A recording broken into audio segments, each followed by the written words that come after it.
Hello, this is a music arts ranking video. Welcome to the video.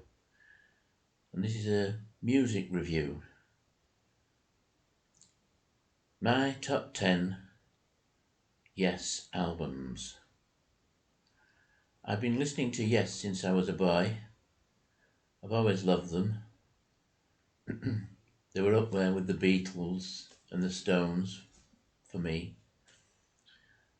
I didn't know much about prog or progressive rock then. Know a little bit more about it now.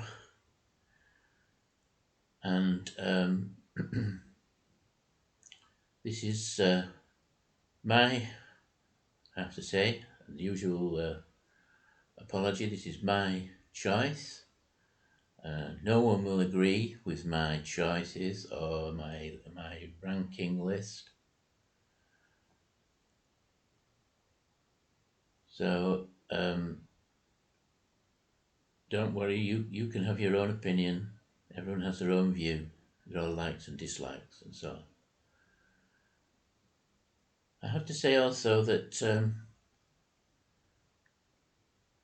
in this band in particular, yes, I like every album that they did. I like all their records, even the recent ones which tend to be maligned by critics and fans.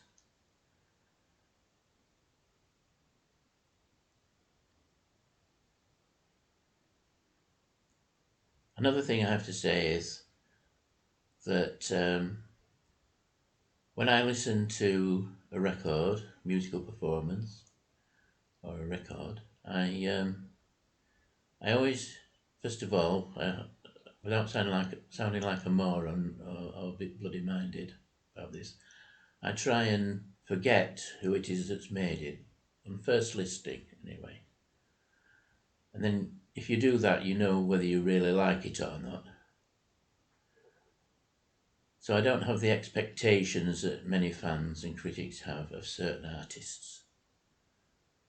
And then after that, I consider other things like the scheme of things in the discography and genre issues and so on.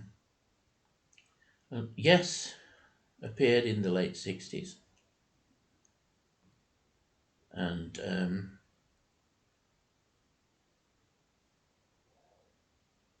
became part of what was known as the progressive rock movement then, which was very young,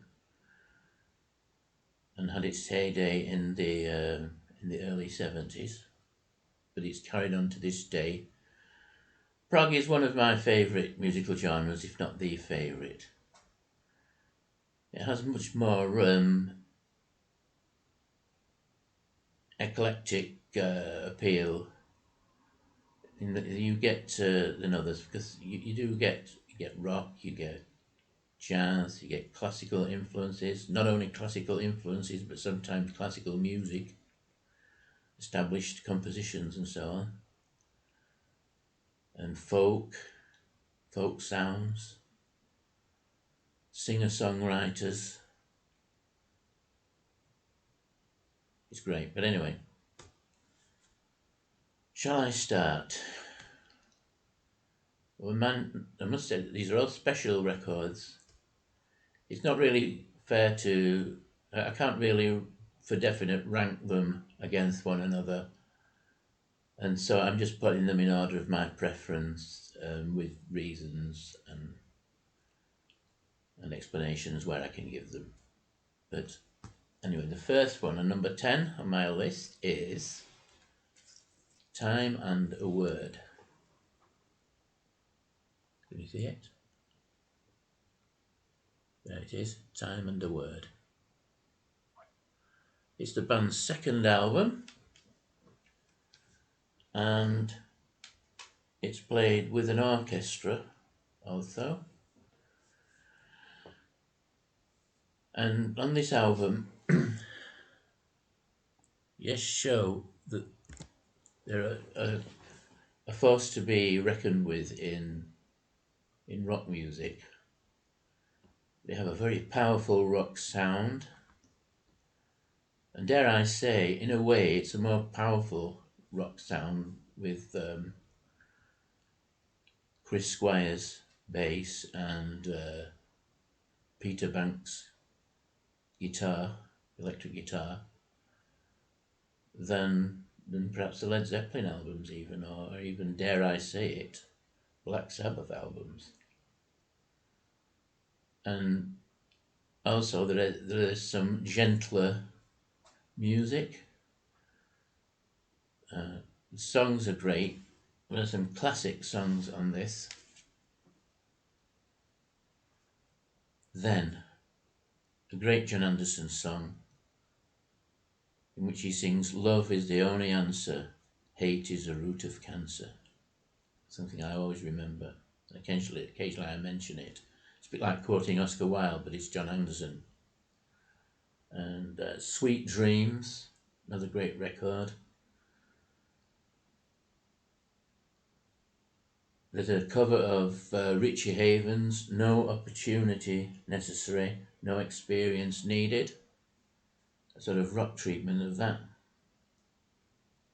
But yes, we're a good covers band. We're a bit like cover artists after the style, as it were, of in a similar way to Deep Purple and their first few albums. They do cover versions that were really rearranged heavily, and thence gave them the flavour, the musical flavour that the band was developing. Of course, the title track, "Time and a Word." I have to say something about John Anderson. Nearly said Ian Anderson. John Anderson. He was a very good songwriter. I have a literary background. I have 2 literary degrees. And so song is just as important or as interesting to me as music, perhaps even more so. And the writing, John Anderson's writing, is very interesting. He has a distinctive and unique style of his own, a poetic style, if you like. So there we have it anyway. Time and a Word in all its glory. Peter Banks, great on the guitar. Of course, he's been a bit overshadowed by Steve Howe, who joined the band a year or so later. Steve Howe was even more flamboyant and eclectic in his technique as a guitarist. Peter Banks was a great electric guitarist, and I think that Steve Howe did have something to build on. He had to fill Peter Banks' shoes, and so there's a lot of music there in the background. For his performance and his composition and his writing. So, yes. Is there anything more to say about this? No. Well, let's move on to the next one, and we jump forward to the 80s. Drama.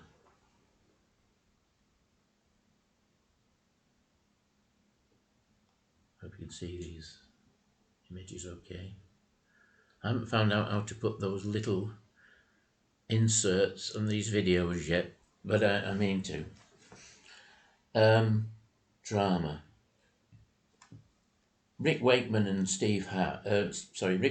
John Anderson had recently left the band, and the remaining members, Chris Squire, Steve Howe, and Alan White, joined forces, as it were, with Buggles, which some people regard as bizarre, but Buggles were consummate professional musicians, and they'd done some great records themselves. They weren't prog rock musicians then, but they were now on this.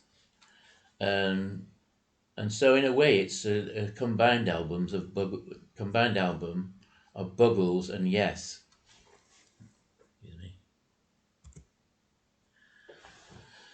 And this, the musicianship on this is astonishing.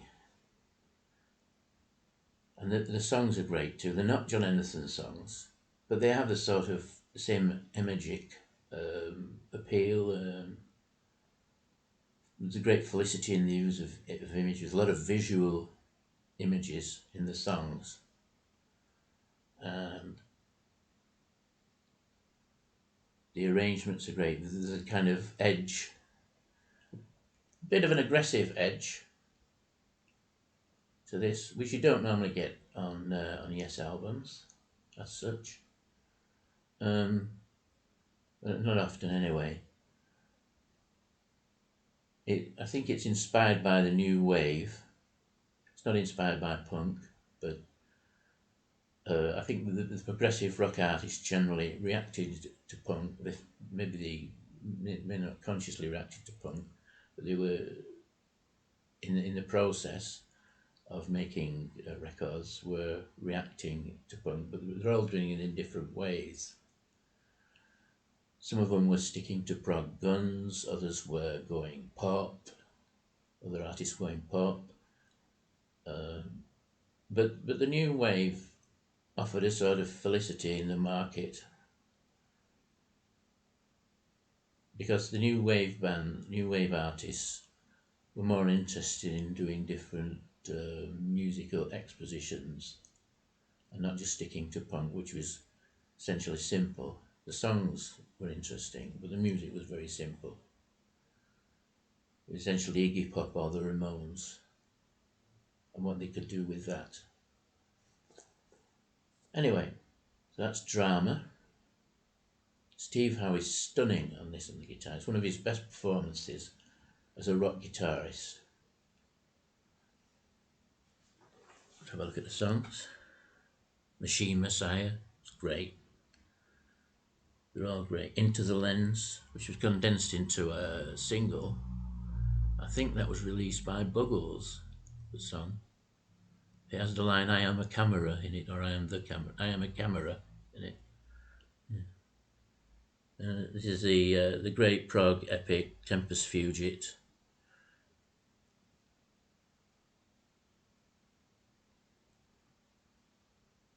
The thing is with Yes, was they could do a kind of symphonic song. And even though this is John Anderson, the song's a bit less symphonic than a John Anderson song could be. It is somewhat symphonic though, but the song could be symphonic, and a Yes song could be symphonic. The instrumentation wasn't particularly symphonic. It was more like the concertos than the symphonies. It was much more elaborate. Anyway, I think that's enough on Drama. A must. They're all musts, these albums. Next one, Relayer and Patrick Moraz. Patrick Moraz replaced Rick Wakeman on the keyboards. He had I think he had more of an interest in jazz, being an electric jazz musician, than Rick Wakeman was. Than Rick Wakeman had. And so this album is just, I mean, it's wonderful. The difference is a wonderful thing. Him and Rick Wakeman, and him and Tony Kaye for that matter, the original Yes keyboardist, who rejoined in the 80s later on, well into the 80s. But a big surprise about this was the song Gates of Delirium, which is a 20-minute track, the whole side of an album. The song is inspired by Tolstoy's War and Peace. There's a quotation from Tolstoy on the inside sleeve. No, there was on the inside sleeve of the vinyl. It's there as well, but I won't read it out to you because I haven't got my reading glasses on. There. Great cover from Roger Dean. The classic cover artist, one of the greatest cover artists for LPs, then album covers. Yeah. It's inspired by Tolstoy's War and Peace, and there's a kind of exercise in dissonance halfway through the song. A furious, more than aggressive passage of music, which represents war, because the song is about war. And this is a surprise because Ian Anderson was very much, he described himself as a sort of old hippie, I think, was a hippie after the time of the hippies. And he shared themes with the Beatles, particularly John Lennon, actually singing in one of his songs early, not on this, Give Peace a Chance, which is one of John Lennon's songs. He reiterates Lennon, and the message of love is very important to him. Love is the only answer. Not only in his songs, but in his live performances, he not preaches exactly, but he encourages the belief in love. But this one is about war and the futility, the horror of war. But the last section of Gates of Delirium, Soon the Light, it's become known as Soon the Light, on the on the vinyl release, it isn't split into the first part of Gates of Delirium and then Soon the Light. It's just a continuous lyric.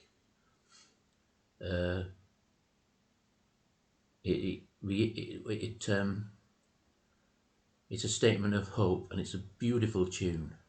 And there's a beautiful slide guitar from Steve Howe. It may be one of those, I don't know what they're called, zithers, pedal steel guitars, I don't know. But that is stunning. And it's not a cappella, but but the musical accompaniment is ambient. Yeah. It's kind of echoey effects, beautiful. Soon the light pass within and soothe this endless night. And the other two tracks on it, the second half of it now, isn't it? Second half of it is split into two tracks. The first one, Sound Chaser, which is a great exercise in jazz fusion. I don't know whether that was inspired by Patrick Moraz being in the band or not. It's a great sort of hard rock, if you like, jazz fusion piece, Sound Chaser. And then there's a beautiful song, and I forgot what the actual title, To Be Over, the last bit of the album, with some more stunning guitar playing from Steve Howe. They're all great on it, all the musicians are great.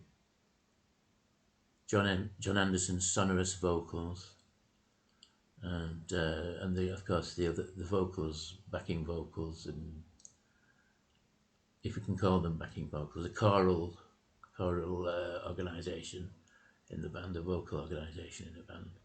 Great, yeah. That's Relayer.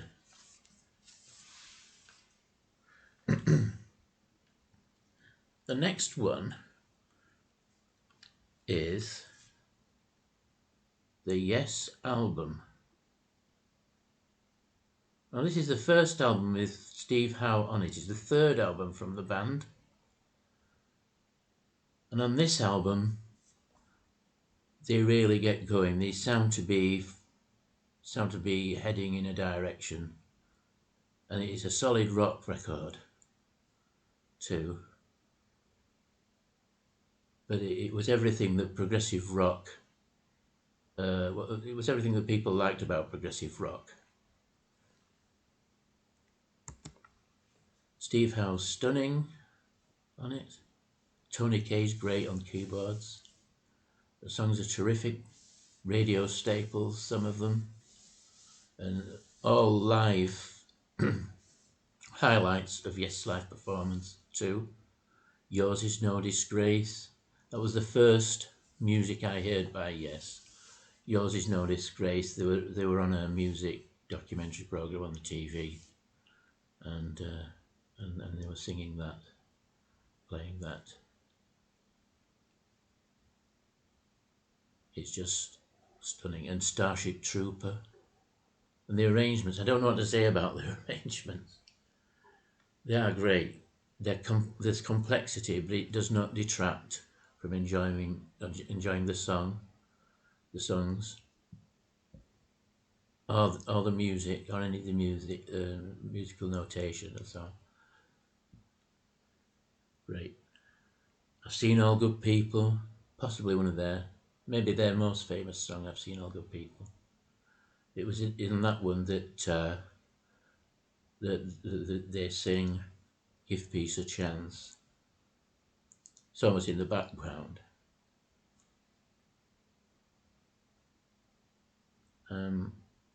Adventure, Tony Kaye on the piano, great piano playing. Good little story of a man setting out on a journey. And then there's a fantastic finale, Perpetual Change. Another hard-hitting song like Yours Is No Disgrace.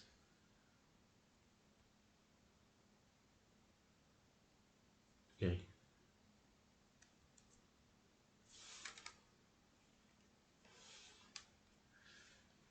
I have to say that Chris Squire's bass is probably the most continual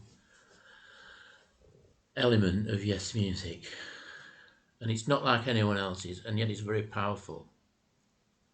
It has to be heard to be believed, to be understood, believed, enjoyed. So, next one, Going for the One. This album was made after Rick Wakeman joined again, after leaving before Relayer, being replaced by Patrick Moraz. Patrick Moraz left, Rick Wakeman came back in. He liked what the band were aiming to do on this album. And again, more classic Yes. Going for the One, Turn of the Century. Parallels, Wondrous Stories, which was a hit single in a slightly truncated form. And then the sort of quintessential prog epic track, Awaken.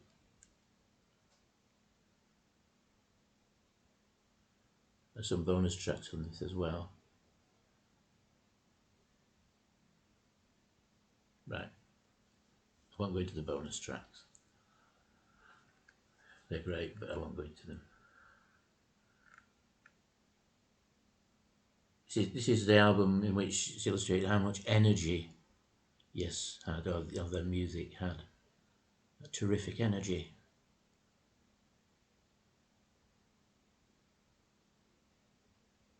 There we go. Right.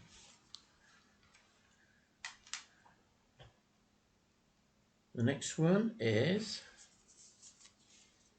Magnification. Magnification, which is a very late album. It was released in the 2000s. And in this is a kind of return to the 70s way of things in many respects.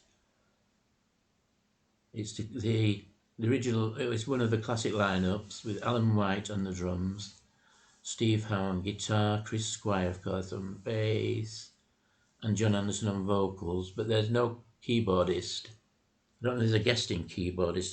There was in the live show, but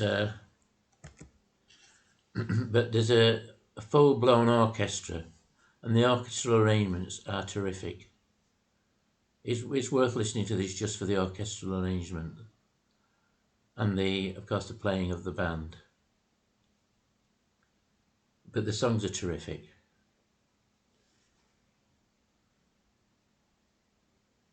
Give Love Each Day.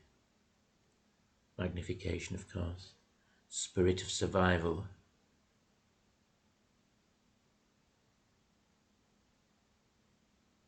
in the presence of. Yeah, there's some stunning arrangements and passages of passages of great beauty on this. What more can I say about it? Great cover design. It's not a Roger Dean one. The Wiedner Fallel. Sorry.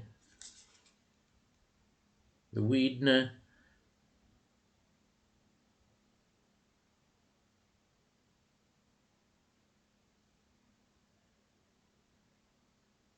I think the Wiedner's the name of the orchestra. Have a look. A little booklet with the lyrics in. Some great artwork again.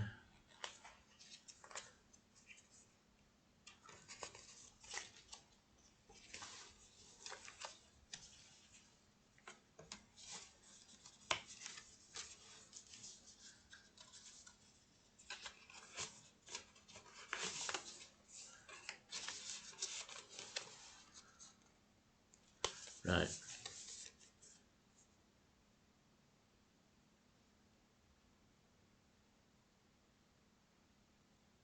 Great little iteration, a kind of metaphysical or philosophical iteration at the end. Time is time.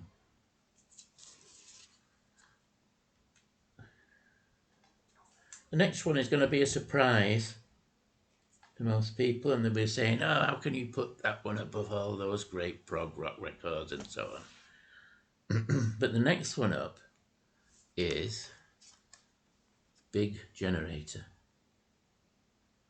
Okay, so people prefer 90125, the previous album, to this in the 80s.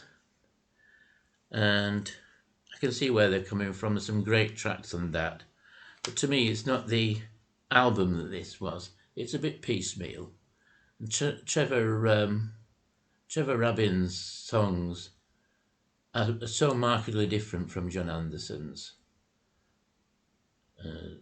that I can't sort of hear it as a complete album. Though you may disagree.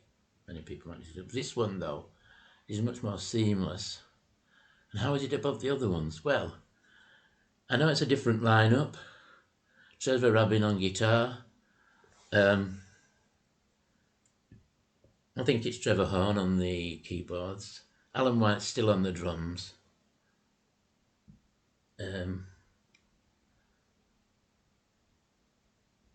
Chris Ware, of course, is still in it, and John Anderson's still in it. Yeah.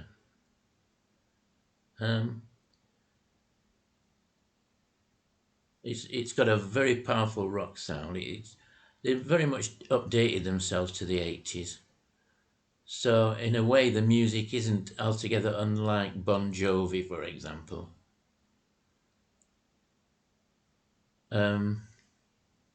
Or maybe I've got the influences the wrong way around. But it has the heavy rock quality to it. But Trevor Rabin is not Steve Howe. But he is a brilliant, I mean, he's a really virtuoso guitarist, rock guitarist, electric guitarist. Some of the live performances of this material were, amazing, really. And his guitar work on this is terrific, and there's some great surprises, some great little arrangements. It is a progressive rock album, make no mistake about that. John Anderson's songwriting is just as good as always. And Trevor Rabin's contributions are also good. But there's one bit that really nails it for me, apart from the fact that it flows more of an album than its predecessors, and it's certainly better than the ones that came after. Is that there's an orchestral, I think it might be a string quartet, rather, piece during the second half, and it just appears from out of nowhere. But there's an exposition of the music of the entire album, the entire piece. in that, and that's what nails it for me.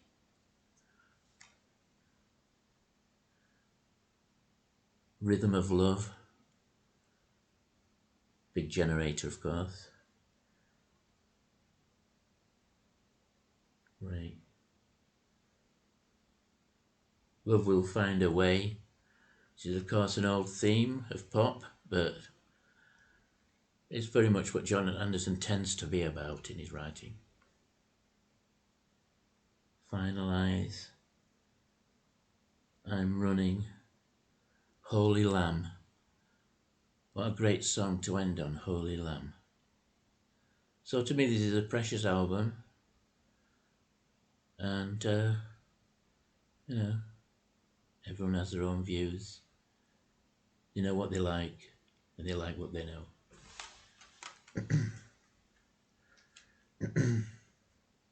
The next one is a surprise as well, because most people have it as their number one album, and I must say that the top three albums of my list are fairly interchangeable.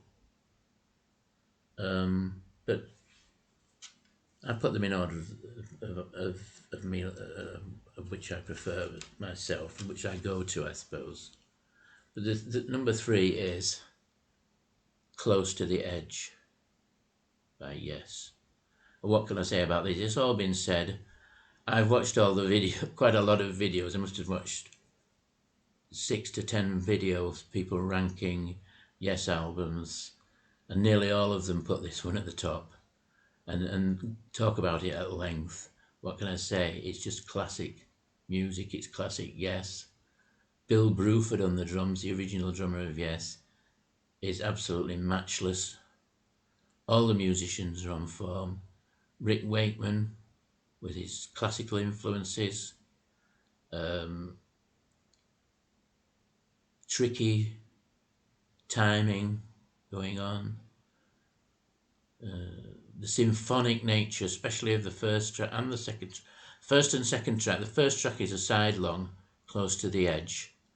It's symphonic. It's a symphonic song in that it iterates certain musical and lyrical directions. Very interesting lyrics, by the way. Very interesting and poetic in John Anderson's unique way. Anyway, it builds to crescendos of words, and in an almost Frank Sinatra sort of way, I suppose, it reaches its heights as a song. There's musical themes running through. There's a quiet ambient bit in the middle of Close to the Edge, the title track. And then there's a huge sort of wrap up of the song at the end in such a way, as I said before about the complexity, as the complexity in no way belies the impact of the song. Okay, so when I first heard this, as with most prog albums, I felt puzzled. So I nearly always have to get another listen and then another one, before I start to really enjoy it fully. Anyway, the song, you don't notice the time passing with Close to the Edge. It's such a well-realised song and a piece of music. And the next track, And You and I, is just the same. It's symphonic, even more symphonic perhaps. There's some great slow thematic pieces of music in it. There's an almost hillbilly section, but with the same lyric, with the same song. Another one again, perfectly realised song, perfectly realised prog rock. And then the last track, Siberian Khatru, again, a lyrical and musical complexity, but instantly enjoyable. Of course, the Siberian Khatru is a bird of prey. Obviously, inhabiting Siberia. But John Anderson sings, "Sing, bird of prey, beauty begins at the foot of you." But the whole album is just full of beautiful imagery, mostly connected with the natural world. So there we have it, Close to the Edge. Second one, and it had to be in the top few, this. Tales from Topographic Ocean. I'm torn between this and my number one as to which album I think is the best one, or the one that I like the most. They're both my go-to albums. This is a big go-to album for me. And I remember when I first heard this, I was very puzzled. I wasn't quite disappointed. Some people were very disappointed by this. The first side is like another Close to the Edge. It's a well-structured song. It begins in a certain way. It goes on strongly as a song, and it ends well as well. Builds to a crescendo, if crescendo would be the correct word, and a climax, if you like, yeah. And then it ends in a similar way to the way it begins. But from then on, yes, break the sort of rules that they've made before, and they explore, I don't know if explore is the right word, but there's an exposition of jazz fusion and folk and what's more recently been called world music, I suppose. Yeah. My favourite side is the third one. I don't know whether it'd be a spoiler to talk about this too much, because you've got to get a listen to it. You'll have your own reaction to this album. But it's been criticised for its length. I like it because of its length. I like to hear Yes play for as long as possible, I suppose. But it has the classic lineup of John Anderson on vocals, lead vocals, Chris Squire bass, Steve Howe guitars, Rick Wakeman on keyboards, and Alan White on drums. The difference between Alan White and Bill Bruford is interesting, because he was much more a rock drummer than Bill Bruford. He'd played in John Lennon's band, for example. He'd done rock shows. Bill Bruford was much more a jazz-inspired drummer, but with his own unique approach to drums. Anyway, this entire album is a concept album. It was a double album, 2 LPs, about 80 minutes of music. And each side, each 20 minutes, is inspired by a Hindu Shastra, one of the Vedic scriptures, well, 4 Vedic scriptures. And the reason for that was, according to the sleeve notes, John Anderson was reading the autobiography of a yogi and came up with the idea of making this album of interlocking pieces of music, each representing a particular Shastra or Veda. And that's exactly what he did. And they say, well, this is exactly what Yes did. Of course, Rick Wakeman didn't like it. He thought it should only have been a single album. It didn't as much material as he thought. He felt it was padding. I don't know what the other members of the band thought of it. He left the band shortly after this. But for me, this is just a landmark. It's a masterpiece of popular music generally. So there we have it. Tales from Topographic Oceans. My number one, you probably guessed which one it is. It is Fragile by Yes. For me, these are the best Yes songs. I mean, there are 4 group pieces on it, and each one of them is superb, and they're all different. But this hangs together perfectly as a complete album. There's a musicality to it, which is very refreshing, I suppose you could call it. Roundabout, of course, is a radio staple. South Side of the Sky, another great song about mountain climbing. Long Distance Runaround, beautiful song. Waiting for the sunshine, sunshine.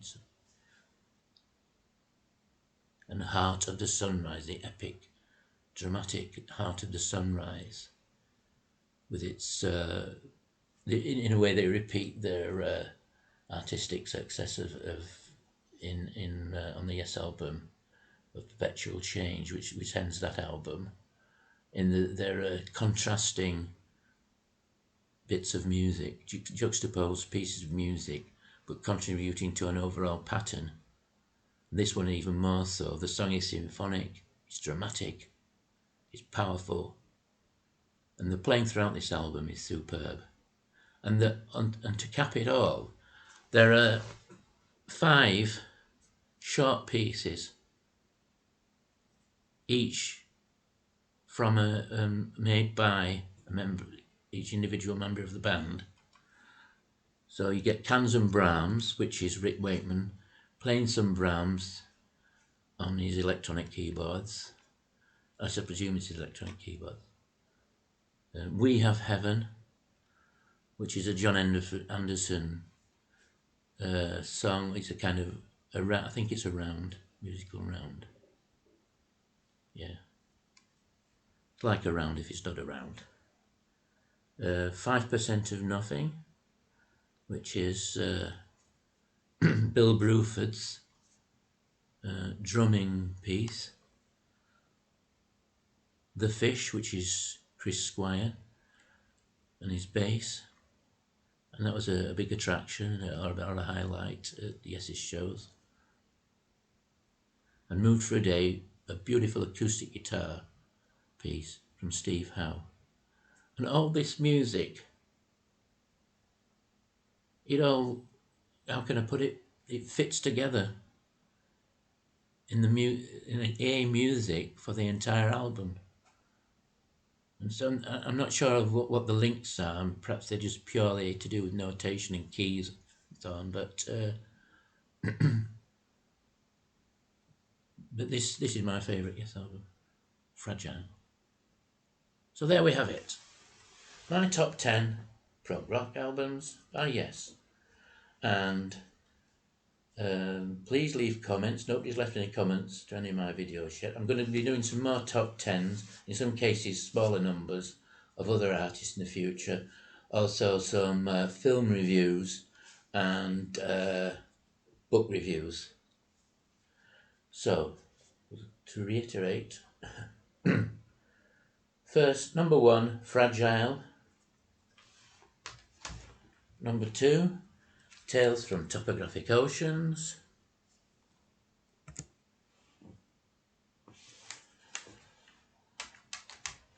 Number 3, Close to the Edge. Number 4,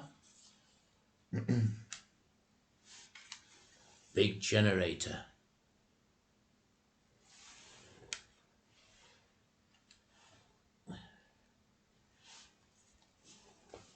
Number 5, Magnification. Number 6, Going for the One.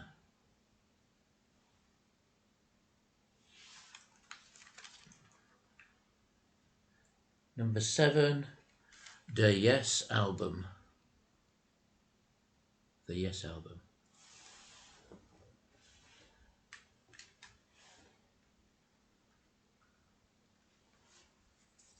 Number 8, Relayer. Number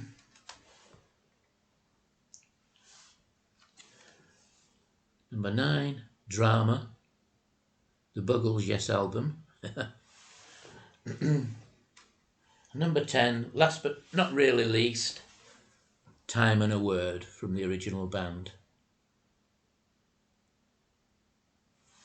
Okay, thank you for listening and watching this video. I hope it wasn't too long for you. And perhaps you'll catch me again another time. Sherwin Green, signing off.